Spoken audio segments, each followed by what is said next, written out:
It's my pleasure to introduce Courtney Falk as our speaker today, and he probably needs no introduction because he's a CERIAS graduate. He's very familiar with the program, very familiar with the campus. He's been working in the last 10 years in government, academic, and public sector, earned his PhD here at Purdue, as I said, and he's currently working as a senior research scientist for Optiv's Global Threat Intelligence Center. So I'll just turn it over to Courtney. Thank you very much. Yeah, so I finished my PhD almost 2 years ago now, so feels a little weird still being on this side of the podium as opposed to every Wednesday being in the seats.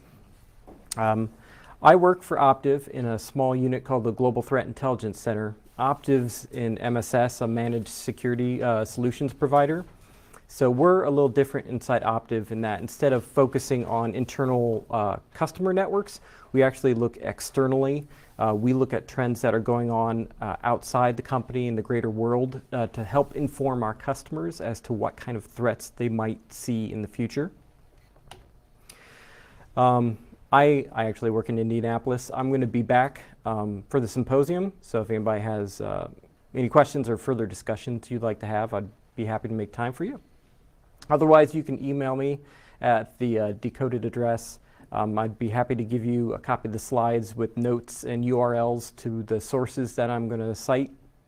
And this will also eventually end up on ResearchGate. I worked for a while in the intelligence community for the US government. I then worked in private industry before doing the PhD. So like Jerry mentioned, I've touched on all three facets of the security industry. And marketing would like me to tell you that none of this information is going to reveal anything about our customers' networks or breaches, that everything I'm going to talk about is open source. And to prove that I'm not shilling for any cryptocurrency, I don't actually own anything, nor do I actually have I owned anything in the past, so I'm not going to make any money off this. Real quick, I'm going to touch on what threat intelligence is and how we practice it in the GTIC. A brief primer on cryptocurrencies, but the meat of what I'm going to talk about is how we see cryptocurrency used in cyber attacks, which is mostly going to consist of cybercrime. And time permitting, I'll touch on some of the social aspects of it, the economics, the policy, and the governance aspects, and I'd like to leave 5 to 10 minutes at the end for Q&A. So if you read back through this later, I'll leave this in the slide deck if you want to dereference any of the terms I'm going to use, but I'll try to explain them as I go along. So threat intelligence, we in the GTIC are mostly coming from a military intelligence background. So intelligence to us is taking raw data, applying human analysis to it, and producing a product out from that. It could be a brief summary or a snippet like a warning, or it could be a more in-depth product. What we're grinding on right now is our annual report, which is modeled after the National Intelligence Estimate. So it's about 40 to 60 pages where we try to predict where we think trends will be going in the next year. And unfortunately, we've got a pretty good track record. So in our work, we track three different aspects. We track actors, who are the people behind the attacks. We track campaigns, which are sustained attacks across targets. And we look at the TTP and the tools and how people are carrying out the attacks. So the hardest part is the ambiguity and the uncertainty. Sometimes you have poor quality data, sometimes you have no data. Sometimes you get into a kind of ironic situation like the attacks with WannaCry or NotPetya, where you have a ridiculous amount of data, but it's still kind of difficult to discern patterns from it. So you're looking to corroborate sources and come to a conclusion based on what limited information or circumstantial evidence you might have at hand. So if you've ever had to deal with anyone from the military intelligence background, you'll see this diagram. It's either 4 or 5 steps, but it's always the same cycle every single time. So what you start with is the requirements phase. So it's like writing a research question. You can't actually start doing the research until you have the question in mind. And then once you have the question, you gather the data, you perform your analysis on it, and once you have the analysis, your product, be it like a long-form report, or perhaps small pieces of machine-readable intelligence can get pushed out. We have servers that our customers have access to where we push out like signatures for malware or network traffic that they can then use to block at their perimeters. As an example of the scope of the problem, this is my Chrome bookmarks. This is just bookmarks dealing with cryptocurrency-related attacks. This was yesterday. So I have more data than I could possibly talk about today, so let's keep moving. Does anybody here own any cryptocurrency? No? Has anybody done crypto mining before? No? So the core idea of basically all the cryptocurrencies is there is a ledger, and the ledger records all the transactions that have happened using that currency. And the ledger is actually distributed across this network of users. The mining process, which you'll hear about a lot, is when new entries are added to the ledger. And it's called mining because of the work put into it. These cryptographic functions are intentionally chosen to be CPU intensive, and we'll touch on that also. But it's called mining, but all it really is basically being like a public notary. You get a stack of transactions in, you perform math on it, and then you add it to the ledger as the new blessed entry. Those entries are coming from transactions, goods, and services. Those are being signed off on by wallets, and wallets are just the cryptographic keys that are used in these transactions. And it's a confusing term because there are software wallets, there are hardware wallets. I have a paper wallet, which just means that my crypto keys are printed on a piece of paper that I've written down. So if you wanted to steal my 0.005 of Monero, you would have to physically take this piece of paper from me, which means I can't use that cryptocurrency very quickly. But in my case, that's not a huge concern. But if you want to cut to the chase and you want to turn your euro or your dollar into cryptocurrencies, you have to go to the exchanges. So the exchanges are where you actually take your fiat, your government-issued currency, and exchange it, which is usually, in this case, limited to Bitcoin, Ethereum, and Litecoin.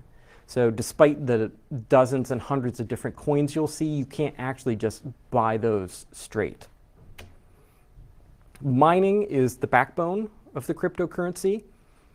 When it began, it was enough to have a CPU in your desktop or maybe your server that you would be able to produce results. It's really a race condition. The problem is given out to the whole network, and the first person who can get the answer gets the reward, which is you get the transaction fee, and with some currencies you get a monetary reward in that currency. So it's incentivized. After the CPU miners, they developed the graphics processors, which I can mine Monero like 4 to 5 times faster with my GPU as opposed to my CPU. But then became the application-specific integrated circuits. So these are actual pieces of silicon that are etched and designed to perform a single function. So like for Bitcoin, you'll get an ASIC that can crank through the SHA-256 function. And we'll see those real quick. And they come to dominate.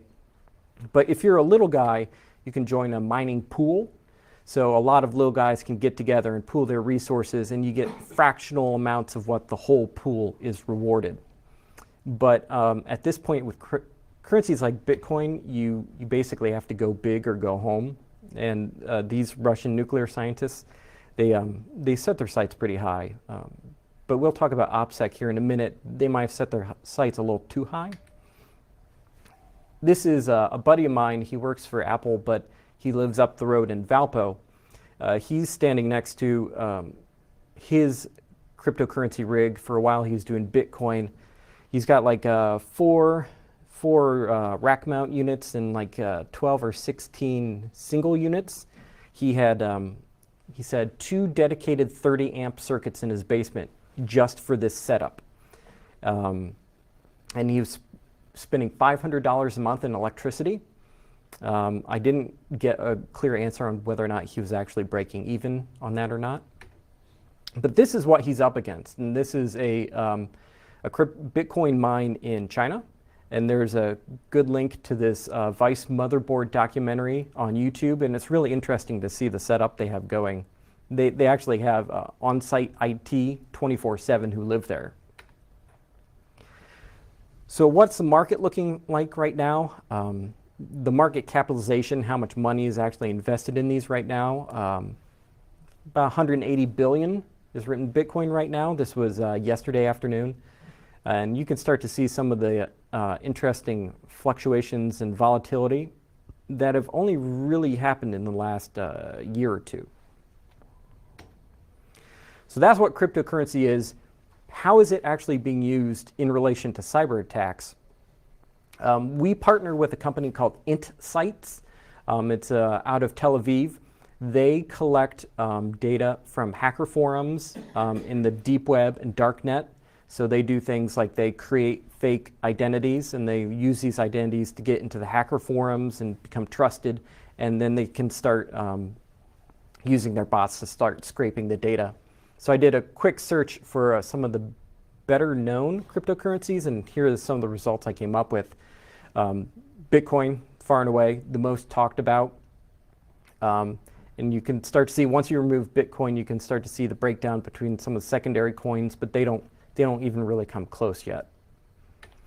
How the coins are used, we'll talk about here in a second, but it varies, the use case from coin to coin. So this guy is talking about Bitcoin.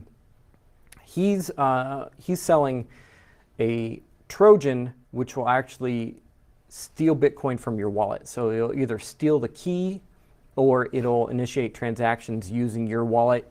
You log in or you fire up the wallet software on your PC, and then they'll be able to transfer money out. The other big topic I saw regarding to Bitcoin was a lot of like how-to guides or tutorials, like what is Bitcoin and how can you make money off Bitcoin. And people were trying to sell that, like the, I forget the guy's name, the guy who wore the suit with the question marks and trying to sell you guides on how to make money from the government. Monero is different, and you'll be hearing a lot more about Monero. This guy is selling actual software to be run on a desktop or PC. So you'll put it on a victim's machine, you'll pop them with like phishing or an exploit kit. You'll put a miner on their box, and their PC is going to literally make money for you, and you won't have to spend the electricity, obviously. And the other use case is, instead of exploiting individual boxes and putting it on there, let's exploit a web server, and we'll put on that web server a piece of code that will get people to mine Monero when they come to our website. So we've talked about briefly these two different use cases. We've talked about Bitcoin, and we've talked about Monero. Bitcoin is still seen mostly in ransomware situations. So ransomware is that special class of malware. It gets on your machine and it'll lock access to files, usually via cryptography. So it'll digitally encrypt all your files, and then you'll have to pay the ransom in order to get the private key to then decrypt all the files. Bitcoin is the most popular for that because Bitcoin has the first mover advantage. It has the largest market share, and it's the easiest coin for victims to get a hold of. So to increase the likelihood of someone actually paying the ransom, they don't want to make it too difficult to pay. So thank goodness for that. We actually had a question come in at one point from a customer that basically said, how do I buy Bitcoin? Like, at this point, I know I screwed up, but I just need my computers back. And there are actually ATMs and the exchanges and debit cards that you can use to buy Bitcoin now. But remember, just because you pay the ransom doesn't mean they're actually going to give you the keys. Or more interestingly, there might not be keys. So specific to ransomware attacks, it's becoming apparent that some of these ransomware attacks are actually destructive attacks, where the difference between encrypting something and throwing away the key and just deleting the file, I mean, it's the same thing. If you throw away the crypto key, you're never going to get access to that file again. But there's an interesting aspect where if you suggest there's hope, you can then get them to be distracted and spend more time trying to get that back. The other use case for cryptocurrencies is in cryptojacking. And cryptojacking is a situation where you hijack either a desktop or a web browser to mine a cryptocurrency for you. And that's where Monero comes in. And it's more popular than Bitcoin for two main reasons. The first reason is that you can still mine Monero with a CPU or a GPU. You don't need these special ASIC chips. And that was actually part of the design of Monero. The other aspect that was also designed into Monero is the privacy. You essentially cannot track transactions through the Monero ledger without that person's special, it's called a view key. So the victim can mine Monero and you can see it go into the Monero ledger, but you have no way to track that back. So those are the two things that really make it attractive. I talked briefly about exploit kits. Exploit kits are basically just malicious web pages you get redirected to with like either a phishing link or a hacked web page, and they have a set of exploits that they'll try against your web browser. So they redirect you, they pop your web browser, and then they're on your box. And the trend we're seeing is that it used to be they would serve ransomware, so like WannaCry and whatnot. They're actually shifting to using crypto miners now. So they'll exploit your box and they'll put like XMR on, and then you'll be mining Monero for somebody and not really know it. There is the interesting scenario of Bitcoin used as evidence. So if you remember Ross Ulbricht, who went by the Dread Pirate Roberts, who ran the original Silk Road, I think we're up to Silk Road 3.0 now, he got arrested. They were able to get a hold of his wallet, so they knew what keys he used personally. His defense was, yeah, I started Silk Road, but I wasn't running it when you said I did something illegal. But they got his wallet. They were actually able to use those keys to go back through the ledger and see all his transactions and actually establish forensically, at this point, these payments from Silk Road went into your personal wallet that was on your laptop when we arrested you. At that point, he was convicted. The interesting thing that happened afterwards was Bitcoin shot up, and then at least one of the arresting officers, or it might have been Secret Service, ended up stealing some of the Bitcoin out of the digital evidence, and he went to jail too. So with crypto mining, we've already talked about how it's popular to use Monero. Originally it was, we would get on an individual box and we would install a crypto miner. This started out being like IT people with access to the back-end servers. They would find a box and they'd install a Bitcoin miner and be like, well, you know, my company will pay for the electricity. No one's really getting hurt. That then changed to using worms. So at the same time that WannaCry was going on, a separate worm was spreading and dropping a cryptocurrency miner, and that wasn't even the first instance of that. The easy fix is that organizations should just blacklist all the miners. So a lot of the mining software that's used is open source. So they'll go directly to XMR or Nightminer and download the whole package and use it. So they're not actually recompiling or redesigning their own miner. It should be fairly easy and automatic to blacklist all these binary images and also some of the signature traffic. There's really no reason to be running this in your organization. The other instance of mining cryptojacking is when it gets injected into your web browser.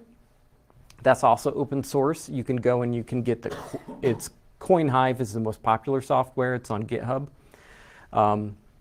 But if you somehow get to some place and someone's running a miner in your browser, the easiest step is close your browser, was the advice we were actually giving our customers. It's you close your browser and it stops running.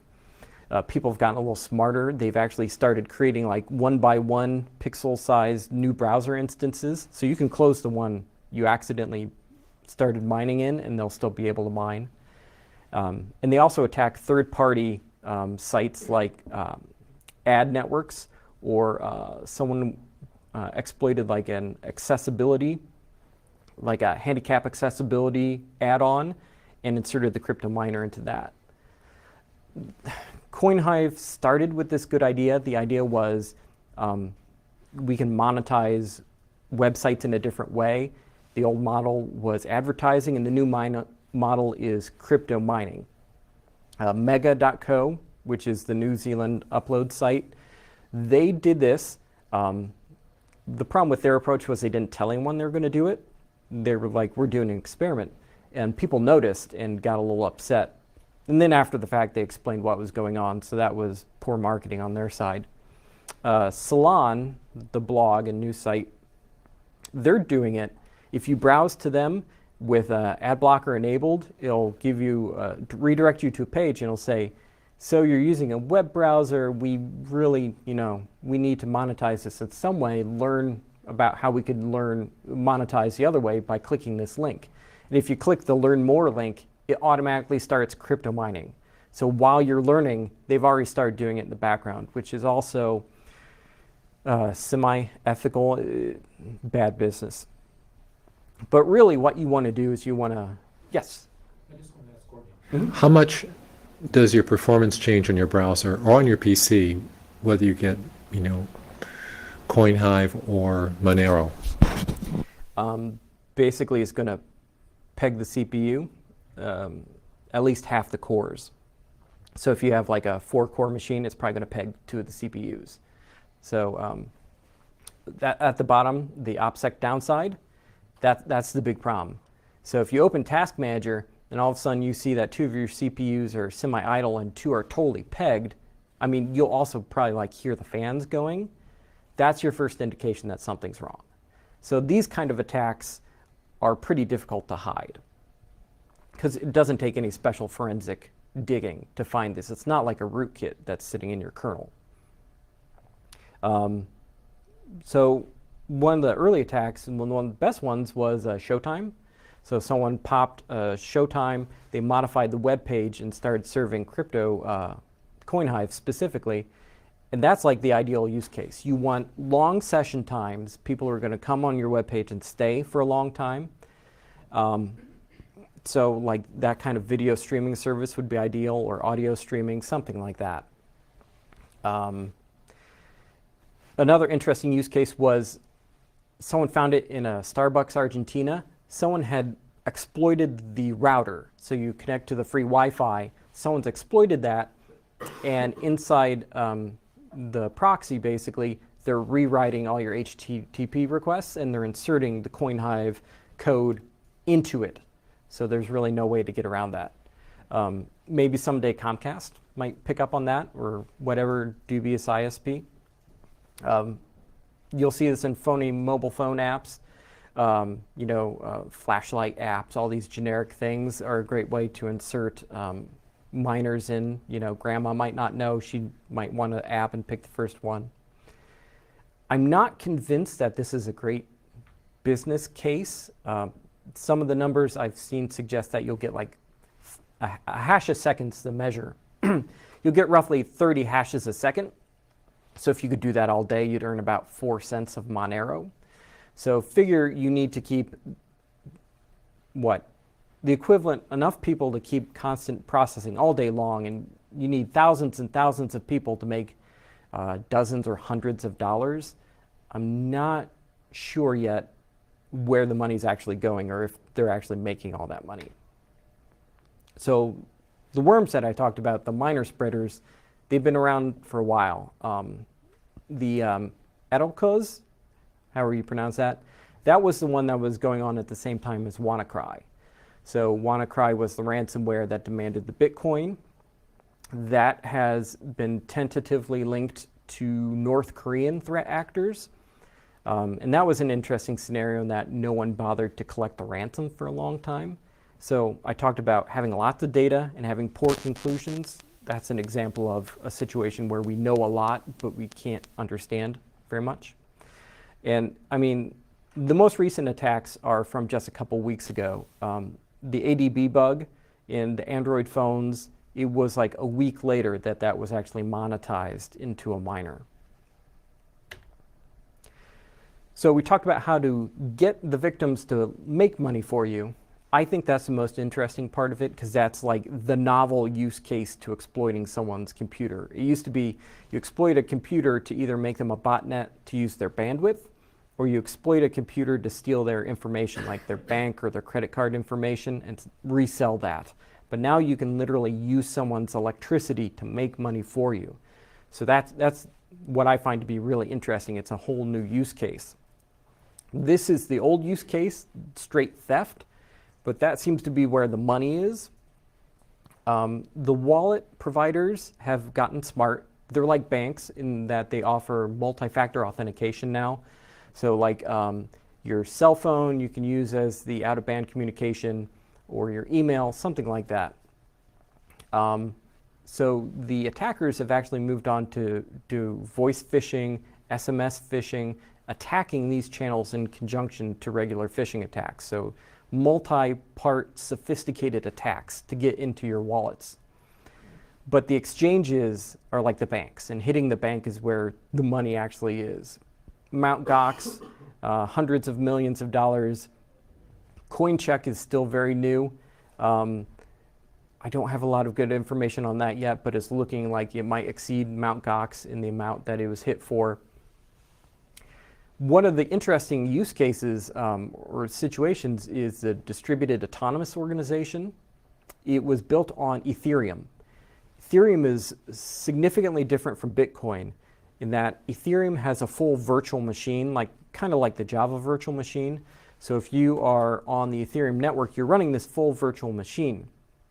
What it does is allows people to write distributed applications. So they can distribute processing load, or they can distribute storage, and you're rewarded in the Ether currency. Well, DAO was a crowdsourced venture capital investment fund that had a logic flaw in its smart contract logic, and specifically in the transaction processing. And it let someone get away with about 50 million. And the solution they came up with was called a hard fork, which was after the DAO got hacked, the developers decided, well, the only way to recover the money is to undo all the transactions after that theft. So they created essentially a whole new currency. They hard forked it and undid. They took the fork back to before the attack happened. So now you have Ethereum, and you have Ethereum Classic, where Classic still has this transaction in it. So that was an interesting scenario. The ICOs, a lot of people, the irony is that these are systems built on cryptography and provable trust, but people are so rabid to buy into these initial coin offerings that they don't know who they're dealing with.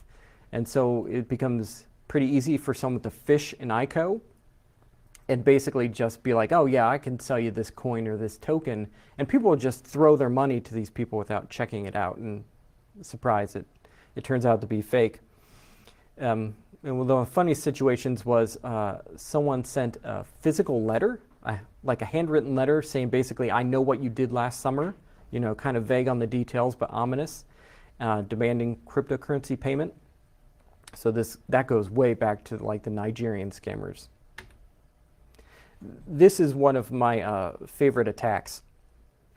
So what happened was the attacker was providing their hosting within Tor, the onion router. Tor is a logical address space not accessible from the internet by design. They did their ransomware attack, so they got the ransomware out on machines. And if you ever see a ransomware, it'll come up with a screenshot saying, sucks to be you, here are the instructions for how you undo this. So the victim said, okay, I'll pay the ransom, but the web page is hosted in Tor, so you've got to use a proxy that sits between the regular internet and the Tor network. The ransomware was then supposed to go through, you go to the web page, gives you the Bitcoin address, and then you pay the ransom. It didn't happen that way because the actual proxy that sat between the internet and Tor had like a all you need is a regex. It would recognize when someone was including a Bitcoin address in a web page and rewrite every Bitcoin address to be their Bitcoin address. So you were essentially paying the proxy, and the actual attacker behind the ransomware never even got their money. And they eventually caught on to this and realized that the customer friendliness of using the proxy was actually undermining their profit. So now they have like these guides for, here's how you download the Tor browser, and it's real step-by-step stuff, and some have like help desks, basically. Fraud. This is like Wild West stuff. It's unregulated. I mean, cryptocurrency was set up to be this kind of libertarian ideal. We are free from the central banks and the central financial decision makers. Well, it's kind of a double-edged sword.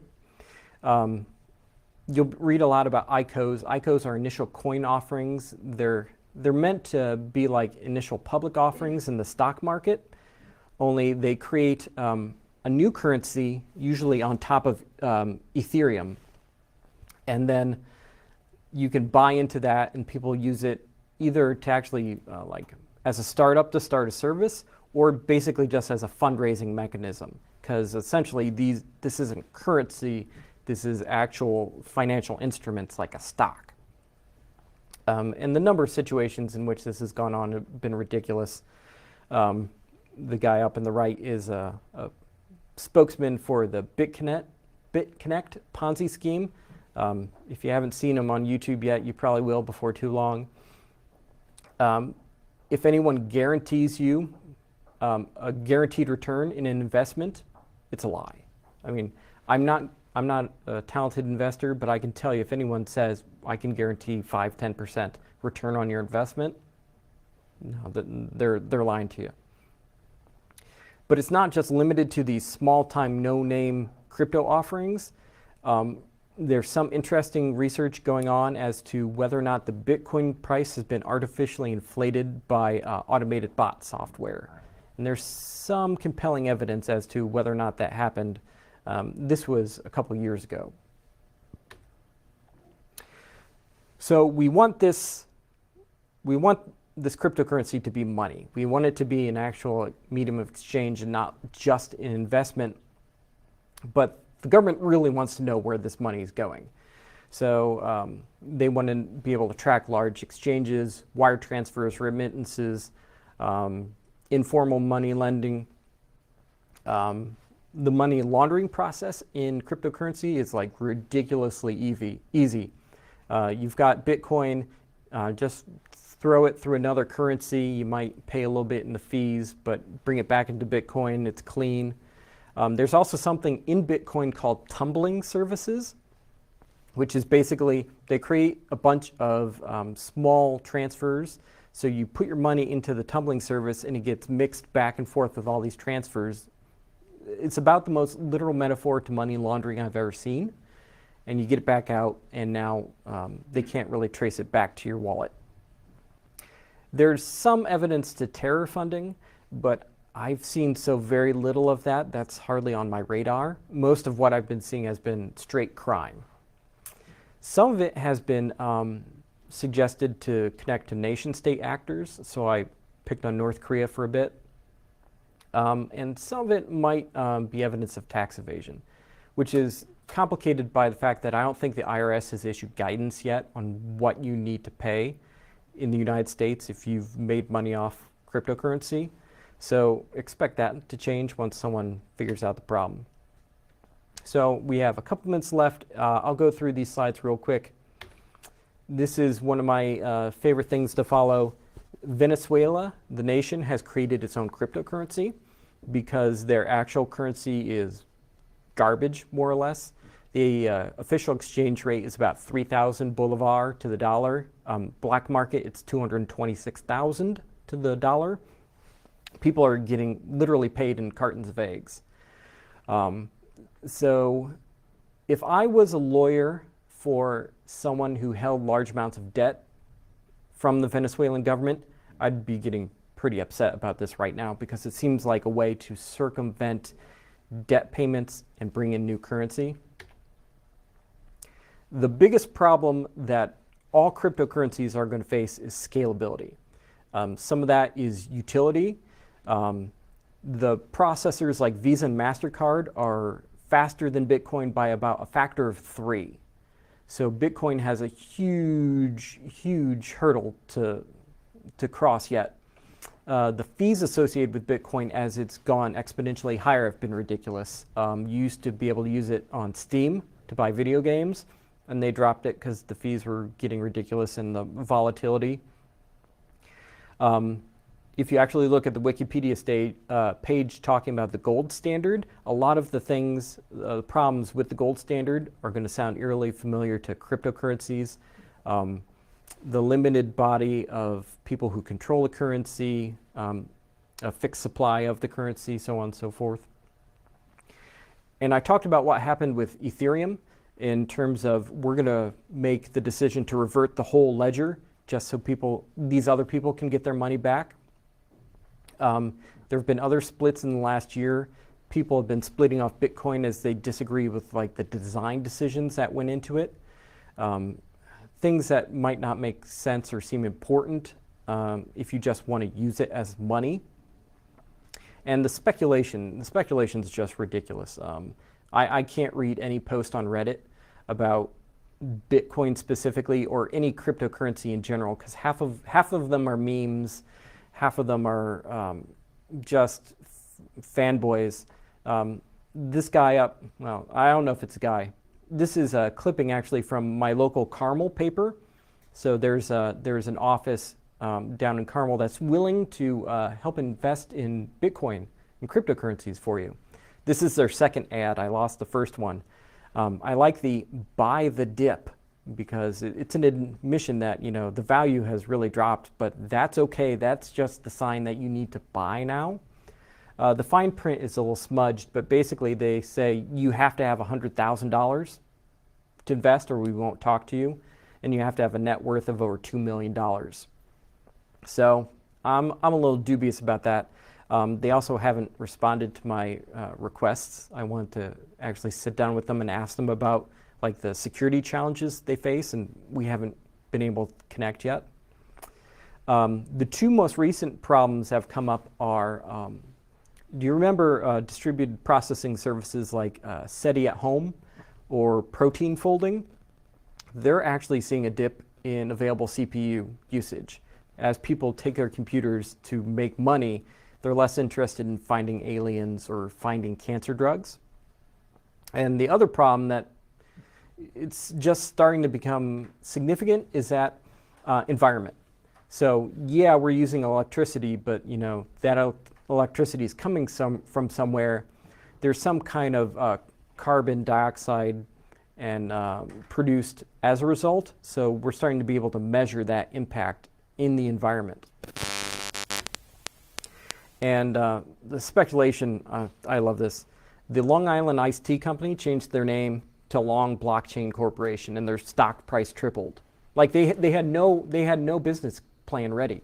They're just like, oh, we're getting into blockchain, and the price shot up. Like this is the actual stock market. This isn't like Bitcoin.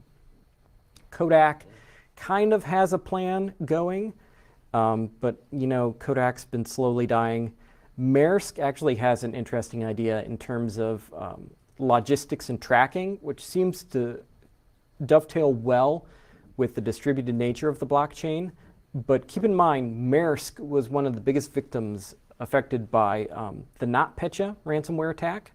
So I'm a little skeptical. Maybe bringing IBM on will help. But what really embodies my problem with speculation is Dogecoin. It was a cryptocurrency that was a joke, and now it's $2 billion. And that is the actual Dogecoin-sponsored NASCAR entry. And for some reason, it's taken on a life of its own. So what can you take away from this today? What can you make use of? Keep your systems patched. At the time WannaCry came out, Microsoft had patched those SMB bugs for several months. A year later, those same bugs are still being exploited by ransomware and crypto miner worms. Over a year later. That's unacceptable. If you have multi-factor authentication, use it. It's not going to make you bulletproof, but every step you can make to harden your perimeter and add defense in depth is going to help. Watch for unusual utilization rates. If your computer suddenly slows down, if it sounds like your fans are cranking pretty hard, maybe check out Task Manager and see what's running. The best way to prevent phishing attacks is regular and recurring awareness training. That's probably not something you're going to encounter much here at Purdue, but as you go out into the industry, education and awareness is about the only thing that can save you. You could buy every perimeter device, and still the most effective thing is education and awareness. And actually, I get phished by my own company a couple times a year. So we'll get a kind of suspicious email, and you're supposed to click on the phishing button. And if you get it right, it pops up with a message saying, "Congratulations, you're not an idiot. You picked the phishing email."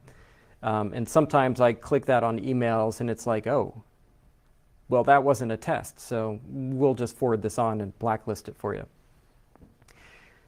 As a nerd, I'm really excited by the possibilities of cryptocurrency technology, but I have not seen it utilized really effectively yet.